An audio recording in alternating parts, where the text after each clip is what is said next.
കണ്ണപുരം സ്ഫോടന കേസിലെ പ്രതി പോലീസ് പിടിയിലായി. പ്രതിയായ അനൂപ് മാലിക്കാണ് പോലീസ് പിടിയിലായത്. കാഞ്ഞങ്ങാട് നിന്നാണ് ഇയാൾ കണ്ണപുരം പോലീസിന്റെ പിടിയിലായത്. വിവരങ്ങളുമായി മിഥുൻ പിള്ള ഉണ്ട്. മിഥുൻ, എപ്പോഴാണ് ഇയാളെ പിടികൂടിയത്? ഇയാളെ പ്രാഥമിക ചോദ്യം ചെയ്യൽ വിധേയമാക്കിയിട്ടുണ്ടോ? എന്താണ് കൂടുതൽ വിവരങ്ങൾ? രാജീവ്, വൈകിട്ടോടുകൂടിയാണ് അനൂപ് മാലിക് എന്ന വ്യക്തിയെ പോലീസ് പിടികൂടിയത്. കണ്ണപുരം സ്ഫോടന കേസിൽ ഇയാൾക്കെതിരെ എഫ്ഐആർ ഇട്ട് പോലീസ് അന്വേഷണം നടത്തി വരികയായിരുന്നു. ഇതിനിടയിലാണ് ഇയാൾ കാഞ്ഞങ്ങാട് ഉണ്ട് എന്നൊരു വിവരം പോലീസിന് ലഭിക്കുന്നത്. തുടർന്ന് കാഞ്ഞങ്ങാട് ഇയാളുടെ സ്ഥലത്ത് വെച്ച് കണ്ണപുരം പോലീസ് പിടികൂടുകയായിരുന്നു. ഇയാൾ അവിടെ നിന്ന് കസ്റ്റഡിയിലെടുത്ത് കണ്ണപുരം പോലീസ് സ്റ്റേഷനിൽ എത്തിച്ചിട്ടുണ്ട്. ചോദ്യം ചെയ്യലടക്കമുള്ള നടപടികൾ പുരോഗമിക്കുകയാണ് എന്നാണ് മനസ്സിലാക്കാൻ വേണ്ടി സാധിക്കുന്നത്.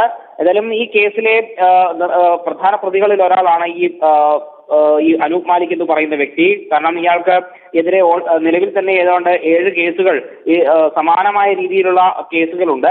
ഈ ഒരു പശ്ചാത്തലത്തിൽ കൂടി കൂടുതൽ ചോദ്യം ചെയ്യൽ നടക്കാനുള്ള സാധ്യത തന്നെയാണ് കാണുന്നത്. മാത്രമല്ല, നാളെ ഇയാളെ ഈ സംഭവ സ്ഥലത്ത് കൊണ്ടുവന്ന് തെളിവെടുപ്പ് നടത്താനടക്കമുള്ള സാധ്യതകളും നിലനിൽക്കുന്നുണ്ട്. രാജി, മിഥുൻ, കണ്ണപുരം സ്ഫോടന കേസിലെ പ്രതിയെ പോലീസ് പിടികൂടി എന്നുള്ളതാണ് പുറത്തുവരുന്ന വാർത്ത. മിഥുൻ പിള്ളയാണ് വാർത്തയുടെ വിശദാംശങ്ങൾ നൽകിയത്.